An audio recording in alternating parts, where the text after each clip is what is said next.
Адамның хикметі неде? Лев Толстой. Екінші бөлім жалғасы. Михаилдың Семенмен бірге тұрып жатқанына биыл 6-шы қыз. Михаил сол баяғыша ешқайда шықпайды. Келгелі екі-ақ рет езу тартып жымиғаны болмаса, артық мінез танытқан емес. Алғашқысы Матрена тамақ бергенде, кейінгісі бай етік тіктіруге келгенде жымиды. Семен оның еңбегіне дән риза. Ісі тиянақты, оны бұрынғыдай қайдан келдің деп те мазаламайды. Қайта Құдайдан кетіп қалмаса екен деп тілеп отыратын болды. Бір күн Семен Михаилдың сыртқа тесіліп қарап тұрғанын көрді. Неге сонша тесілді? Мұндай әдеті жоқ еді ғой деп ойлады да терезеден сыртқа қарады. Далада егіз қызын жетектеп мұның үйіне қарай бір әйел келе жатыр екен. Егіз қыздың бірінің аяғы ақсақ секілді, сылтып басады. Әйел үйге кіріп келді де, отағасы амансыздар ма деді. Кіріңіздер, төрлетіңіздер. Әйел орындыққа жайғасты. Екі қыз үй иелерін жатырғап әйелдің тізесіне жармасты. Қыздарыма көктемге киетін кебіс тіктірейін деп едім. Біз бұрын соңды кішкентай кебіс тікпеген едік. Бірақ жасауға болады. Кебістің үстіңгі жағын матамен айналдырып тіге аламыз. Міне мынау Михаил, бұл етік тігудің хас шебері. Семен Михаилға қарап еді, ол қыздардан көзін алмай қарап отыр екен.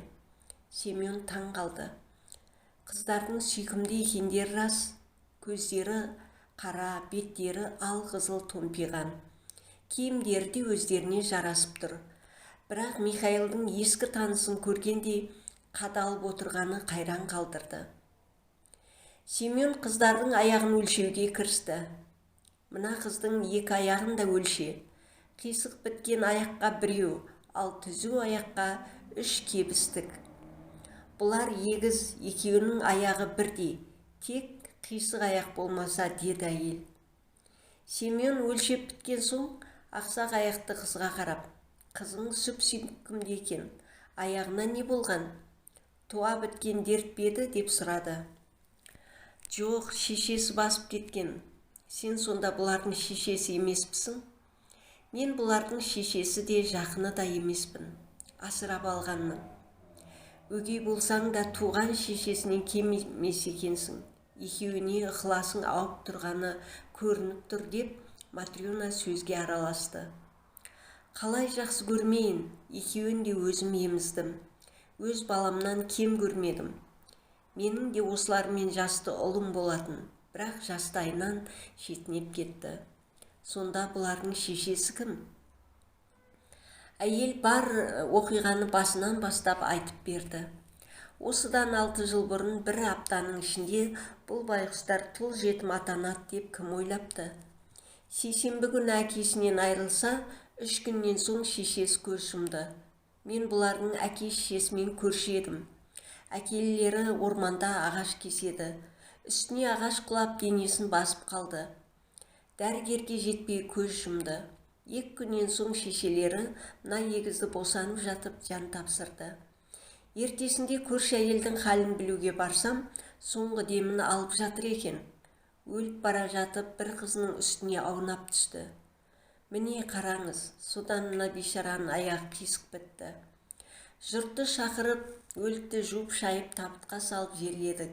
Ол кезде менің 2 айлық балам болатын. Кішкентай қыздарды сүтпен тамақтандырмаса, өліп қалуы мүмкін еді.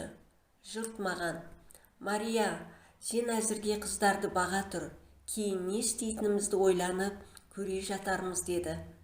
Мен бірінші мынау сау аяқтыны еміздім. Ал мынаны адам болады деп ойламадым. Кейін нәрестенің қатты қиналғанына жаным ашыды.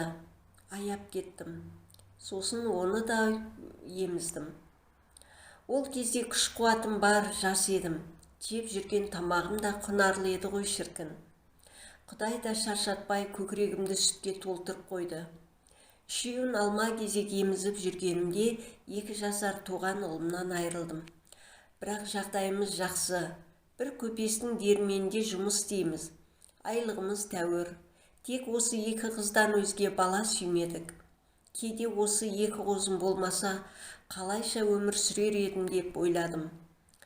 Өмірімнің шырағы да осылар. Әйел бір қолмен ақсақ қызын құшақтап, көзінің жасын сүртті. Матрена ауыр күрсініп: ата-анасыз өмір сүресің, ал құдайсыз бір күнде өмір сүре алмайсың деген мақал бекер айтылмаған ғой, деді. Олар өзара әңгімелесіп болған соң үй иелері қонағын шығарып салды.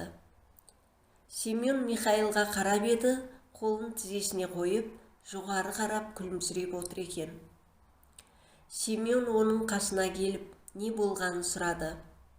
Михаил орнынан тұрып, алжапқышын белінен шешті де, Семен мен Матренаға қарап: кешіріңдер, бүгін мені Құдай кешірді, сендер де кешіріңдер, деді.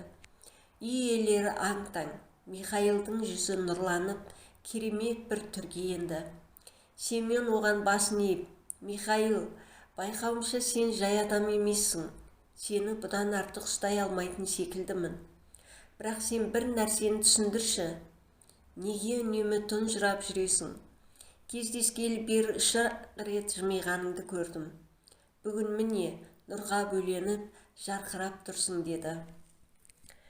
Мені Құдай жазалаған еді, бүгін кешірді, сондықтан нұрға бөлендім. Ал келгелі бері 3 рет жымиып күлгенім, Құдайдың 3 ауыз хикметін білуім керек болатын. Біріншісін алғаш Матрена тамақ бергенде түсіндім. Сол үшін езу тартып едім.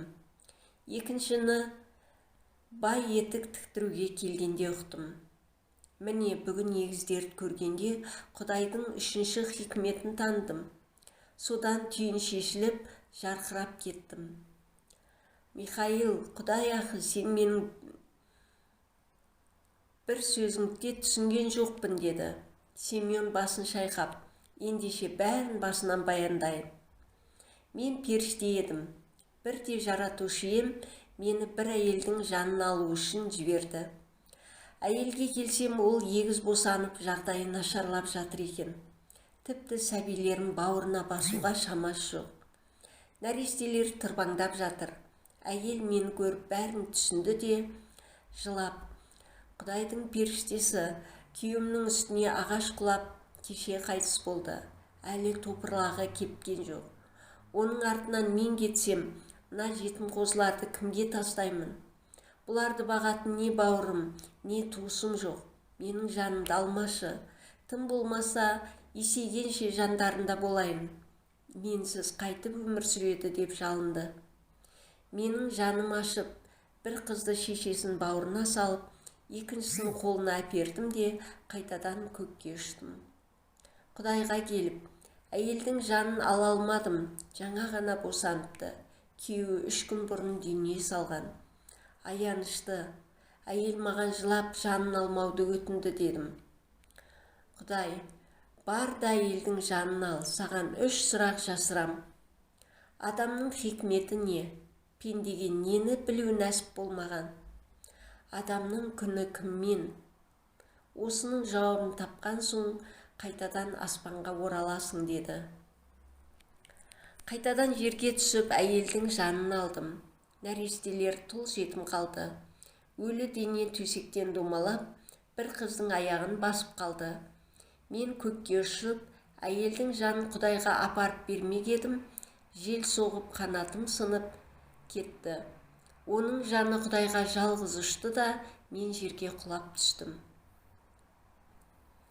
Осылайша бір күнде пенденің кейпіне еніп шыға келдім. Әу баста Құдай адамды барлық жаратылыстан артық жаратты. Сол кезде топырақтан жаралған пенденің періштеден қалайша артық екенін түсінбейтінбіз. Адам кейпіне енген соң қарным ашып тоңа бастадым. Тіпті жанымды қоярға жер таппадым. Айналама қарасам, анандай жерде шіркеу көрінді. Қуанып кетіп, ішінде Құдайына қараған жан бар шығар деп, жүгіріп барсам, есігі жабық екен. Ішінде ешкім жоқ. Қатты тоңып бара жатқан соң, шіркеуді ықтай тұрайын деп ойладым. Қарным шұрылдап барады. Алғаш рет қарным ашты. Бір кезде қолында етігі бар өзімен өз күбірлеп келе жатқан Семенді көрдім. Өзі ішіп алған. Көрден жаңа шыққан өлік секілді, тірі өлік. Мен бұл адамға маған көмектесе қоймас деп ойладым.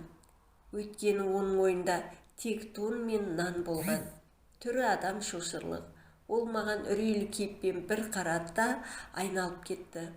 Менің көңілім одан әрі құлази түсті. Сәлден соң Семеннің бер қарай келе жатқанын көрдім. Алғашында үстінен мәйіттің иісі шығып тұр еді. Енді Құдайдың сипатын көрдім. Қасыма келіп мені киіндіріп үйіне әкелді. Есіктен кіре бергенімде алдынан арпылдап әйелі шықты. Одан да тірі өліктің түрін көрдім. Өлік сенің күлімсі иісі шығып, қолқаны бітеді. Тұншығып кеттім. Ол мені далаға қуып жібермек болды. Кенет күйеуі Құдай жайлы айтып еді, әйел дереу өзгеріп шыға келді. Бізге тамақ беріп жатқанда жамалынан Құдайдың сипатын көрдім. Сол кезде жаратқанның, адамның хикметі не, адамның бойында не бар деген сөзі есіме түсті. Мен махаббаттың ұшқынын байқадым. Арада бір жыл өткесін бай етік тіктіруге келді. Тозбайтындай етіктік бір жылға шыдайтындай болсын деп әмір ете бастады. Мен сол кезде оның жанынан Әзірейіл періштені көрдім. Байдың күн батпай өлетінін білдім. Сонда маған мынадай ой келді. Адам бір жылға қамданады, бірақ тағдырының қалай өзгерерін білмейді. Осымен Құдайдың екінші жұмбағының сыры ашылды. Ертеңін біліп жүру пендеге нәсіп болмаған екен. Бүгін әйел екі қызды ертіп келгенде қыздарды бірден таныдым. Есіме жан тапсырған қыздардың шешесі оралды. Әке шешесіз адам өмір сүре алады, ал Құдайсыз бір сәтте өмір сүре алмайды екен. Өгей шешенің бойынан Құдайдың сипатын көрдім. Ол жетімдерді зор махаббатпен жақсы көрді. Осымен Құдайдың жасырған соңғы жұмбағы шешіліп, мен періште қалпыма келдім. Бір кезде Михаил толғанайдай жарқырап, көз шағылысардай нұрға бөленді. Даусы өзінен емес, аспаннан шығып тұрғанда естілді. Адамзат қара басының қамы үшін емес, өзгеге деген махаббатымен ғана тірі екенін түсіндім. Шешесі жетім балаларының тағдыры қалай өзгерерін біле алмады. Бай соңғы демінің қашан үзілерін сезбеген күйі кетті.